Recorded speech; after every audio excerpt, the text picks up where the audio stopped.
বিসমিল্লাহির রহমানির রহিম। আসসালামু আলাইকুম। আপনাদের সবাইকে প্রীতি এবং শুভেচ্ছা জানিয়ে শুরু করছি আজকে একটি অত্যন্ত গুরুত্বপূর্ণ নতুন প্রতিবেদন। আজকে আমি একটি বিষয় আপনাদের সামনে উপস্থাপন করব। আসলে ডেয়ারি ফার্ম করে কি লাভবান হওয়া যায় বা লাভ করা সম্ভব? এক নম্বর প্রশ্ন। দ্বিতীয় প্রশ্ন আপনাদের কাছে, যে যারা নতুন খামার করেন 2-3 বছরের মধ্যে কয়টি খামার বন্ধ হয়ে যায়? এবং তৃতীয়ত 3 নম্বর যে প্রশ্নটি, শতকরা কত পার্সেন্ট খামারই গাভীর খামার করে লাভবান হতে পারে? আমরা অনেকেই অনেক প্রত্যাশা নিয়ে, আশা নিয়ে আমরা গাভীর খামার করি, ডেয়ারি খামার করি এবং মনের মধ্যে একটা সবসময় একটা প্রত্যাশা থাকে যে আমরা ডেয়ারি ফার্ম করে লাভ করব এবং এটাকে আমরা দিন দিন বড় করব। তো বাস্তবতা কিন্তু একটু ভিন্ন। ডেয়ারি ফার্ম করে কতজন খামারি লাভবান হতে পারে?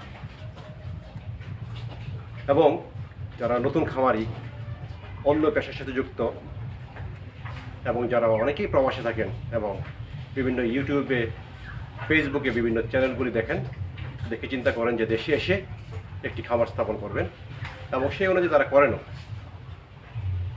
এবং একটা নির্দিষ্ট সময় পর দেখা যায় যে কাঙ্ক্ষিত ফলাফল আসে না। তখন একটা নির্দিষ্ট সময় পর খামারটিকে বন্ধ করে দিতে হয়। এটার পিছনে অনেকগুলি কারণ আছে। আমরা জানি যে ডেয়ারি খামার লাভজনক করা সম্ভব, আপনাকে অনেকগুলি বিষয় মাথায় রাখতে হবে। এবং এই যে লাভজনক করা খামারকে কত পার্সেন্ট খামারে লাভজনক করতে পারে, আমি আপনাদের কাছে সঠিক একটা তথ্য দিব। দেখেন, একটা খামার করে আমার যে গবেষণা এবং বিভিন্ন খামারের সাথে আলোচনা করে আমি যেটা বুঝতে পেরেছি, আসলে বেশিরভাগ ক্ষেত্রে, বিশেষ করে যারা নতুন খামারি, ক্ষুদ্র খামারি বা ছোট খামারি, প্রান্তিক পর্যায়ের খামারি, তারা কিন্তু লাভবান হতে পারেন না। এবং আরেকটা গবেষণা বা আরেকটা আমার বিভিন্ন তথ্যপত্র সংগ্রহ করে দেখলাম যে মোটামুটি বলা যায় যে 100 জনের মধ্যে 60 থেকে 65 জন নতুন খামারি, যারা নাকি খামার শুরু করেন এবং খামার শুরু করার 2 থেকে 3 বছরের মধ্যে একটা নির্দিষ্ট পরিমাণ অঙ্ক লস করে খামারটিকে বন্ধ করে দেন। এবং এই বন্ধ করার পিছনে অনেকগুলি কারণ থাকে। যেমন যে প্রত্যাশা নিয়ে খামারটা শুরু করেন, যে খামারে লাভবান হবে, দিন দিন খামারটা বড় হবে, কিন্তু প্রত্যাশার সাথে প্রাপ্তির একটা সংযোগ যেটা, সেটা হয় না। এই যে 60 থেকে 65% নতুন খামারি, প্রবাসীরা যারা খামার করেন, তারা খামারটি বন্ধ করে দিতে হয়। কারণ খামার করাটা একটি অত্যন্ত জটিল প্রক্রিয়া। এখানে অনেকগুলি বিষয় আমাদেরকে বিবেচনায় রাখতে হয়। এবং এই যে খামার করার বিষয়টা, খামারের শুরু থেকে এবং দুধ বাজারজাতকরণ পর্যন্ত অনেকগুলি প্রক্রিয়া। কারণ আমরা যখন নাকি গাভী কিনতে যাই, প্রত্যেকটা লোক এই সেক্টরে আপনাকে লস করানোর জন্য উৎপেতে থাকে। গাভী কেনার সময় আমরা লস খাই, গাভী কি ক্রয় করে নিয়ে আসি, যে কাঙ্ক্ষিত দুধের প্রত্যাশা করি, সে দুধটা আসে না। আবার আমরা দেখি যে খামারে বিভিন্ন ধরনের সমস্যা তৈরি হয়, যেমন গাভীর অসুখ হয়, বাছুর মরে যায়, তারপরে খামারের গাভীর দুধ কমে যায়। যারা খামারে কাজ করবে, এই লোকগুলি যাদেরকে রাখা হয়, তারা অনেক সময় দেখা যাচ্ছে অল্প দিন কাজ করে চলে যায়। তো একজন যে নাকি নতুন খামারি, যে খামার শুরু করেছেন, সে তখন একটা গভীর সাগরে পড়ে যায়, দিশেহারা হয়ে যায় এবং আস্তে আস্তে সে লস করতে থাকে এবং একটা পর্যায়ে গিয়ে খামারটিকে বন্ধ করতে হয়। আমি পরবর্তী ভিডিওতে আপনাদেরকে দেখাবো আসলে খামারকে লাভ করতে হলে আপনাদেরকে যে প্রধান 10টি বিষয়ে লক্ষ্য রেখে নিবিড়ভাবে পরিচর্যা করে এবং লেগে থাকতে হবে, সেই বিষয়টি আমি পরবর্তী ভিডিওতে জানাবো। খামার করে আসলে লাভ করা সম্ভব যদি আপনার সঠিক পরিকল্পনা থাকে, ব্যবস্থাপনা থাকে এবং আপনি যদি খামারের খরচ কমাতে পারেন।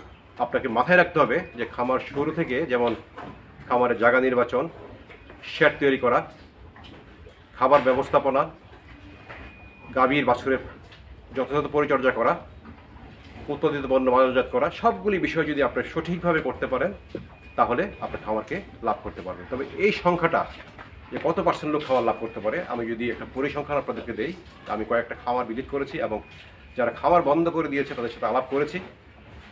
আমার কাছে যেটা মনে হয়েছে যে 10 থেকে 15% খামারই সত্যিকার অর্থে লাভবান হতে পারে। অনেকে নীরবে খামারটা বন্ধ করে চলে যান, একটা বড় অ্যামাউন্টের টাকা তারা লস করে খামারটা বন্ধ করে দেন। এখন আমি আরেকটা আলোচনায় আসি যে খামার করে লাভ করা আসলে কি সম্ভব। যদি এক কথা উত্তর বলতে হয়, সম্ভব আবার না।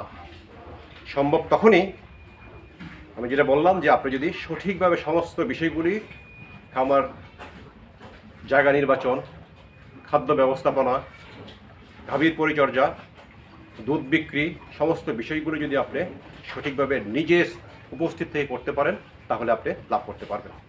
এই কারণে বলছি যে যারা খামার করে লাভবান হয় তাদের সংখ্যা সর্বোচ্চ 15%, এবং 75% লোক, অর্থাৎ 100 জনের মধ্যে 75 জন খামারি লাভ করতে পারে না, এবং 2-3 বছরের মধ্যে 60 থেকে 65% খামারি খামার বন্ধ করে দেয় 2 থেকে 3 বছরের মধ্যে। এটা আপনি নিজেও যদি একটু খেয়াল করেন বা 2-1টা খামার যদি ভিজিট করেন তাহলে আপনি বুঝতে পারবেন। সত্যিকার অর্থে যে যারা খামার করে যারা লসে আছে তারা কিন্তু সাধারণত বলতে চায় না, কারণ নিজের ব্যর্থতার কথা অনেকেই বলতে চায় না। তা আমি যে খামারটা করেছি, সত্যিকার অর্থে আমার খামার সাথে অনেক টাকা ইনভেস্ট হয়েছে। এখানে অনেকগুলো আপনারা দেখেছেন যে গরু গাভী আছে, তারপরেও আমি খুব হিমশিম খাচ্ছি, কারণ খামার করে লাভবান হওয়া, আমি যেহেতু অন্য একটি পেশার সাথে যুক্ত এবং খামার আমার মূল পেশা না, আমি সময় এখানে আছি এবং যারা খামারে যারা কাজ করে তাদের মাধ্যমে আমি ব্যবস্থাপনা করে থাকি। তো এই কারণে একটু ধৈর্য ধরে আমি পড়ে আছি, আমি দেখব যে আসলে খামারটাকে লাভ করতে হলে কী করতে হয়। তো আসুন আমরা যারা নাকি খামার করব তাদের খামার করার আগে এই বিষয়গুলি অত্যন্ত গুরুত্ব সহকারে বিবেচনা করব, যেন আমি খামারটা করে 2-3 বছরের মধ্যে বন্ধ করতে না হয়। আপনাকে মাথায় রাখতে হবে যে আপনি 1 বছর 2 বছর আপনি খামার থেকে লাভ করতে পারবেন না। পরবর্তীতে আপনি সঠিক ব্যবস্থাপনা করে এবং সঠিক পরিকল্পনা করে সেভাবে কাজ করে আপনি চালিয়ে যাবেন। মাথায় রাখবেন একটা বিষয়, যে খামার যদি 2 থেকে 3 বছরের মধ্যে বন্ধ করে দেন আপনার অনেক টাকা লস হয়ে যাবে, এবং সেটা রিকভারি করতে হলে আপনাকে খামারটা চালিয়ে যেতে হবে। লস হোক, আপনাকে কন্টিনিউ করতে হবে। কন্টিনিউ করার পর হয়তো বা একটা সময় পর আপনার খামারটা স্থির হবে, আপনি বুঝে যাবেন কি কি আপনার গ্যাপগুলি আছে এবং কী করলে আপনি খামারটিকে লাভ করতে পারবেন। তো আজকে এই পর্যন্তই। আমি পরবর্তী ভিডিওতে আপনাদেরকে 10টি টিপসের কথা বলবো, যে 10টি টিপস আপনি যদি মেনে চলেন বা আপনি সেই অনুযায়ী ব্যবস্থাপনা করেন এবং পরিকল্পনা করেন তাহলে খামারকে লাভ করতে পারবেন। তো আজকে এই পর্যন্তই। সবাইকে ধন্যবাদ। আসসালামু আলাইকুম।